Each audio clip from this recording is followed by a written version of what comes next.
obboleettiin qabdu haadhan qabdu.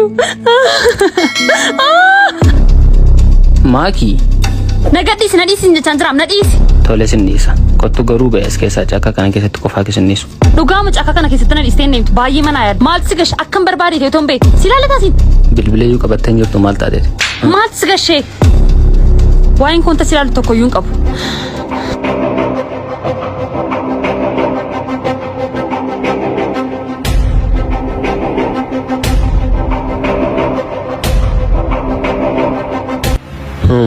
Teessit mee ol jedhiin ilaali kennaa wayna biraa qabdaa. Eenyudhati? Innayin wantan bara baay'ee waa tureen arrasitti argadhe. Yeroon tolaan si qalachaa ture situ nadi har'a garuu seexanis jaanjessitee caakkaa kana keessa siin naafidde.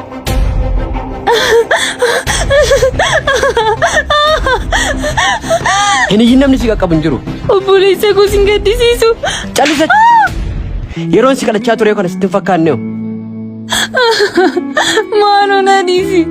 Obboleettiin qabdu haadhan qabdu. Wantan maatii malee dhaladhe sitti fakkaata. Wantan bara baay'ee waa ture sababiin obboleettii qabuuf jedhee har'a hin dhiisu.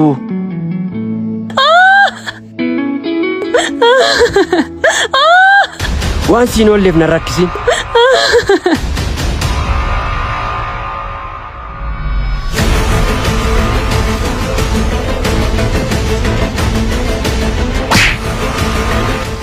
Maal hojjette qofaa keessa? Anu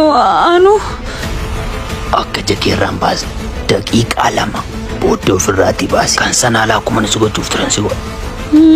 Tole eenyudha garuuti? Eenyummaan gosa hin fayyadu kan si fayyadu waan tan siif godhe. Latii?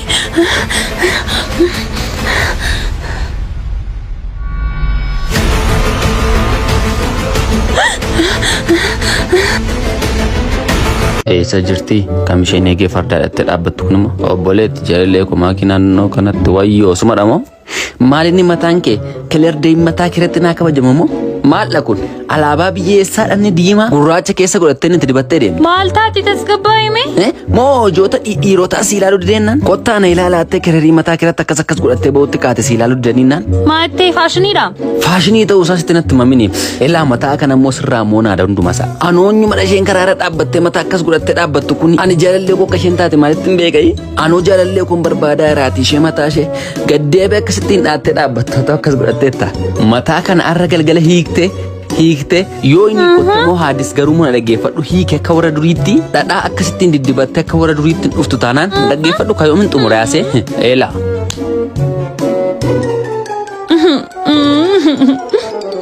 Akka latti jaaladhu beektu akkamtiin yaaletti yaada akkamtiin miira keenyaa ibsate. Hiriyyummaa isaa ganuu koo miti.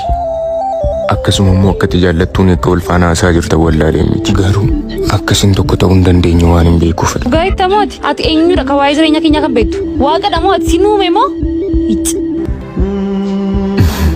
Siif jedhee waan hundumaa akkan obsu. Nyaata jibbuu, hirriba dhabuu, itti dheekkamamuu, kafalamuu, akkasuma immoo arraba keetiin akka nama hiriyaa isaa ganiitti gaafa natti dubbatamu. Dhugaa jiru hundumaa isaatu dhageesse garuu akkam gaaffii talaata. Maal taatee yaadaan babbaddareeti?